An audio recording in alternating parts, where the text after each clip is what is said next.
Kabilem n'est plus simplement un TikToker, c'est un créateur CEO. D'ailleurs, en parlant de couilles en or, sortons la calculatrice, on va faire un calcul.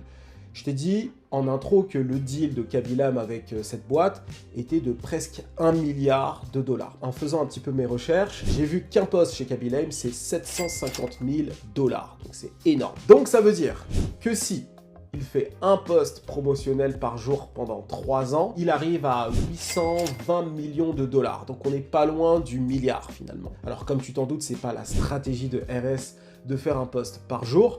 Encore que leur but c'est de toucher le monde entier, donc peut-être qu'ils pourraient comme ça faire un post par jour. Non, je pense quand même un post par jour c'est abusé. Mais voilà, c'est pas la stratégie de RS, comme je l'ai dit, c'est pas une boîte qui a fait un deal avec Kaby pour faire uniquement des partenariats. Non, leur but c'est donc de développer, comme je l'ai dit, le live shopping, le clone digital et plein d'autres opportunités. Le but de la boîte c'est d'exploiter un maximum la propriété intellectuelle de Kabylam. Donc la marque n'achète pas des vues, elle achète clairement l'image du gars pour l'exploiter au mieux. Donc ça veut dire qu'ils peuvent créer des jeux vidéo, une marque de sap, faire de la musique, des films, peu importe. Et d'après mes recherches, ils comptent s'attaquer à 3 grandes verticales dans un premier temps. Les vêtements, les produits de beauté et les parfums. Et le développement de ces 3 grandes verticales ne va pas se faire via des partenariats. Non, ils vont créer les produits que Kaby va vendre directement. Donc il ne vend pas les marques des autres, il vend ses propres produits, tu vois. Un peu comme Kanye West à l'époque avec Adidas, tu vois. Il crée ses propres produits et il les vend. Ou encore Mr V avec Pizza Della Mama, tu vois. Il fait ses pizzas et il les vend. Et comment il va les vendre, encore une fois, eh bien ça va être avec le live shopping. Et tu vois le live shopping là, que tu vois notamment sur TikTok, tu vois les gens vendre, c'est mignon, tout ça. Tu vois, dans les prochaines années là, ça va exploser. C'est un marché en pleine expansion.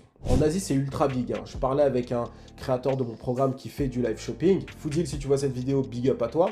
Il me disait qu'en Asie, tu as déjà des buildings entiers où tu as des entreprises qui ont leur propre étage, où ils font exclusivement du live shopping. Donc ça cartonne. Tu as toutes sortes de marques. Tu vas avoir des Armani, tu vas avoir des L'Oréal, tu vas avoir toutes sortes de marques comme ça qui vendent directement via leur écran. C'est incroyable. Et cette manière de vendre-là, elle arrive petit à petit en Europe, mais elle arrive et attends-toi à ce que dans quelques années, tu aies des boutiques qui font exclusivement du live shopping.